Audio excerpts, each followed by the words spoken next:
sukacita menyambut Hari Raya Idul Fitri. Tak terasa, 2 hari lagi umat Islam di seantero jagat akan merayakan Hari Raya Idul Fitri 1442 Hijriah.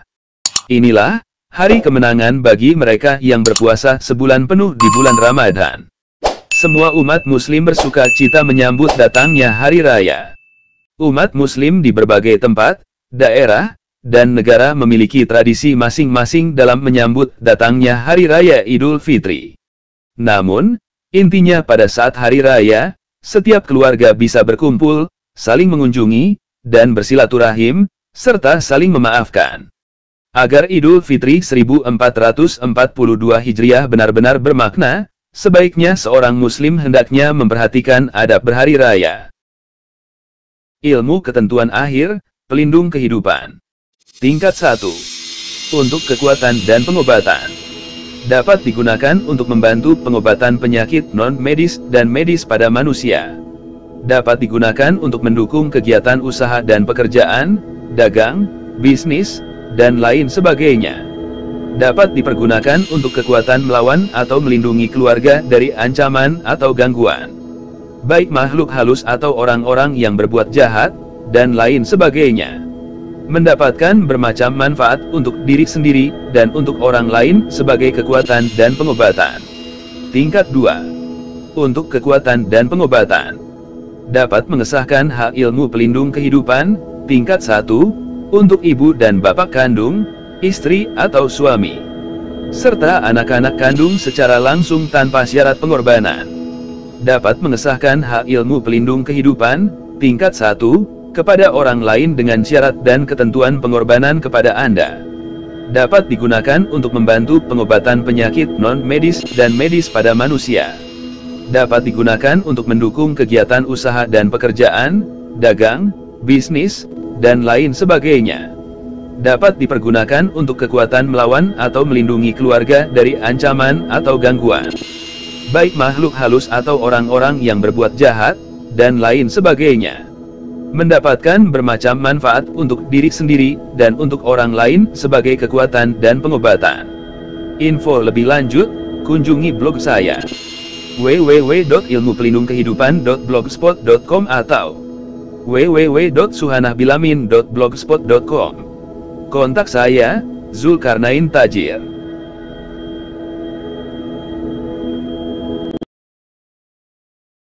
Rasulullah Shallallahu Alaihi Wasallam telah memberi contoh dan teladan tentang adab berhari raya.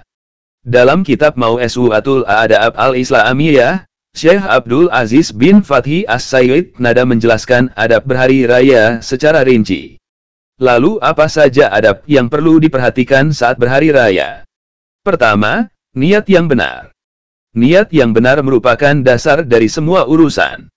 Wajib bagi seorang muslim menghadirkan niat yang benar dalam segala perkara berkaitan dengan hari raya, seperti berniat ketika keluar rumah untuk sholat demi mengikuti Nabi Shallallahu Alaihi Wasallam, ungkap Syekh Sayyid Nada. Kedua, mandi. Pada hari Idul Fitri hendaknya setiap muslim mandi. Sehingga, kata Syekh Sayyid Nada, dapat berkumpul bersama kaum muslimin lainnya dalam keadaan bersih dan wangi.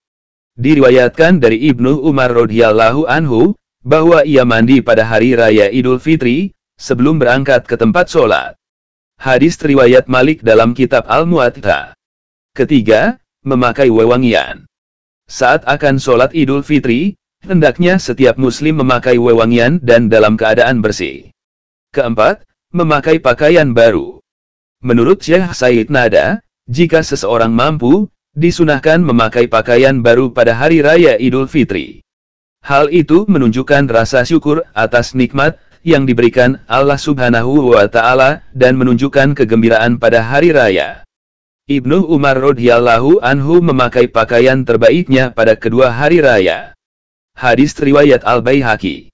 Kelima, mengeluarkan zakat fitrah sebelum melaksanakan sholat.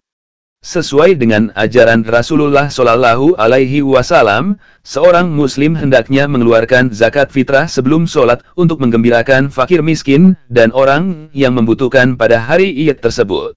Rasulullah Shallallahu Alaihi Wasallam memerintahkan umatnya untuk mengeluarkan zakat fitrah sebelum Orang-orang keluar untuk sholat. Hadis riwayat Bukhari Muslim. Keenam, memakan kurma sebelum berangkat dari rumah pada hari raya Idul Fitri. Dalam sebuah hadis yang diriwayatkan At-Tabrani, Rasulullah Shallallahu Alaihi Wasallam sebelum berangkat sholat pada hari raya Idul Fitri memakan kurma terlebih dahulu. Dalam riwayat lain disebutkan, Nabi Shallallahu Alaihi Wasallam tak berangkat sholat Idul Fitri kecuali setelah makan, sedangkan beliau tidak makan pada hari raya Idul Adha, kecuali setelah pulang dan makan dari hewan kurbannya. Hadis riwayat At-Tirmidzi. Ketujuh, bersegera menuju tempat sholat. Pada hari raya Idul Fitri, hendaknya setiap muslim bergegas menuju tempat dilakukannya sholat Id. Kedelapan, keluarnya wanita ke tempat sholat.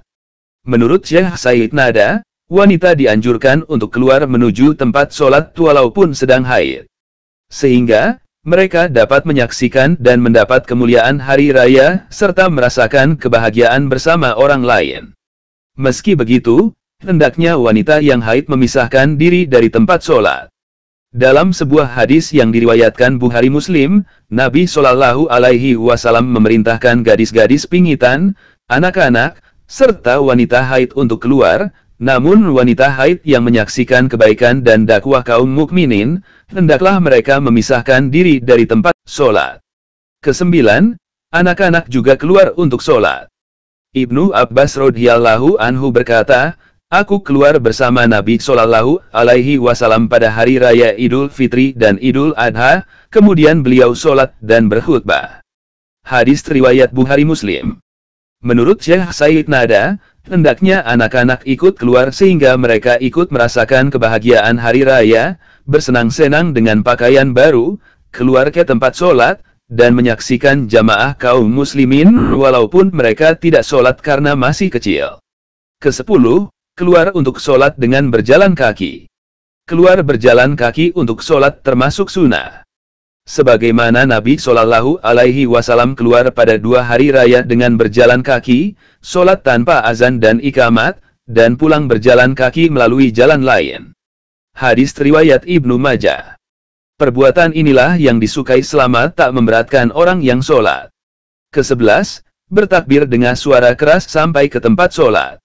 Disunahkan bertasbih mulai dari keluar rumah sampai ke tempat sholat. Hal ini untuk menunjukkan syiar Islam. Ke-12, bersalaman dan saling mengucapkan selamat di antara orang yang sholat. Bersalaman dan saling mengucapkan selamat akan membahagiakan jiwa yang merasa gembira pada hari Id. Bisa pula sambil mengucapkan, semoga Allah menerima amal kami dan amal kalian. Ke-13, bersilaturahim. Menjalin silaturahim wajib pada setiap waktu. Namun, semakin dianjurkan pada saat hari raya Idul Fitri. Sehingga, semua anggota keluarga bisa senang dan bisa merasakan kebesaran hari raya itu. Ke-14, saling bertukar hadiah dan makanan. Sudah menjadi tradisi, pada hari raya setiap tetangga bertukar makanan dan hidangan. Bahkan, dianjurkan untuk memberikan hadiah bagi mereka yang tak mampu. Akhirnya, selamat Hari Raya Idul Fitri 1442 Hijriah, mohon maaf lahir dan batin.